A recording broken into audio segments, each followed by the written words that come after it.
¿Qué pasa cuando la fe es lo único que te queda? ¿Qué haces cuando de un día para otro todo lo que amas, todo lo que construiste desaparece? Hoy vamos a hablar de una historia que nos enseña sobre la fe que permanece, incluso cuando todo se ha perdido en la historia de Job. Imagina a un hombre llamado Job.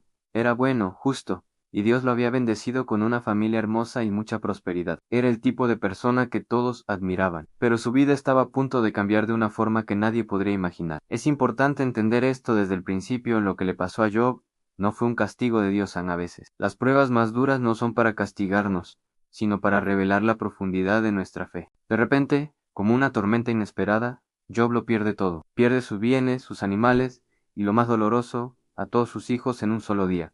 Piensa en ese dolor, un vacío inmenso, y en medio de esa oscuridad, Dios parece guardar silencio. Pero aquí es donde la historia de Job empieza a brillar. A pesar de su corazón roto, Job no reniega de Dios, se rasga las vestiduras, se rapa la cabeza, cae al suelo y adora. Sus primeras palabras son de una fe incomprensible: el Señor dio y el Señor quitó. Sea el nombre del Señor bendito. Pero la prueba no termina ahí. Poco después, Job es atacado por una enfermedad terrible que cubre su cuerpo de llagas dolorosas.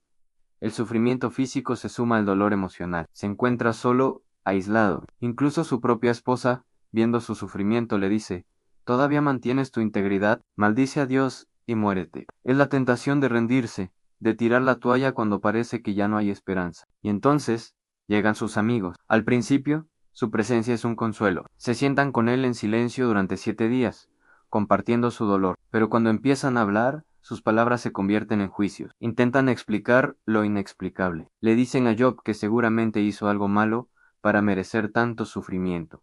Confiesa tu pecado, le insisten. Ellos cometen un error muy común en tratar de ponerle una lógica humana a los planes de Dios, tratando de encontrar culpables donde solo hay un misterio. Job, en medio de su agonía, responde con una honestidad brutal. No se queda callado. Expresa su dolor, su confusión, su frustración.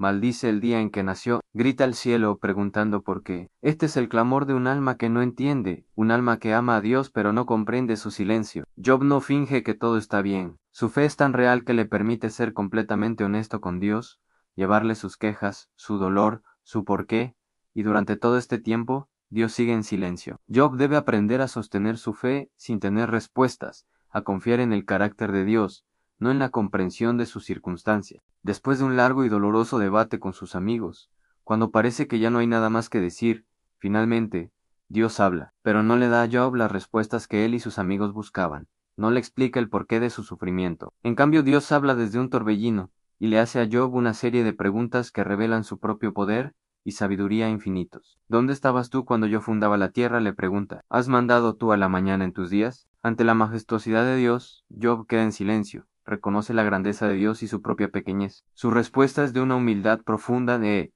hablado de cosas que no entendía, cosas demasiado maravillosas para mí, que yo no comprendía. Job aprende a aceptar que hay cosas que simplemente escapan a nuestra comprensión. No necesita entenderlo todo para confiar en Dios. Y en ese momento de rendición, su corazón encuentra paz. Luego, Dios se dirige a los amigos de Job y los reprende. Les dice que no han hablado de él con rectitud, como si lo hizo su siervo Job. Es increíble. Dios defiende a Job a pesar de sus quejas y lamentos, porque Job siempre le habló directamente a él, con un corazón sincero. La restauración de Job comienza en el espíritu, no en lo material. Dios primero sana su corazón herido, valida su fe honesta y restaura su relación con Elán.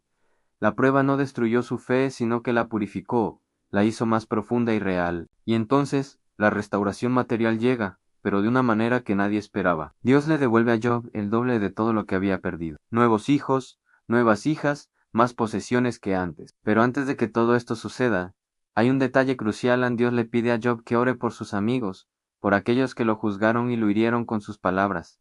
Y Job obedece, ora por ellos. El perdón se convierte en una parte fundamental de su propia sanidad. Nos enseña que soltar la ofensa es liberador. La historia de Job es a menudo llamada una lección de paciencia, y lo es, pero es una paciencia que nace de una fe probada en el fuego. Job nos enseña que la prueba no es el final de la historia, que detrás del sufrimiento, aunque no lo veamos en el momento, puede haber un propósito más grande. Dios nunca perdió el control de la situación de Job, ni por un segundo. Y esa es la reflexión final que nos deja esta poderosa historia.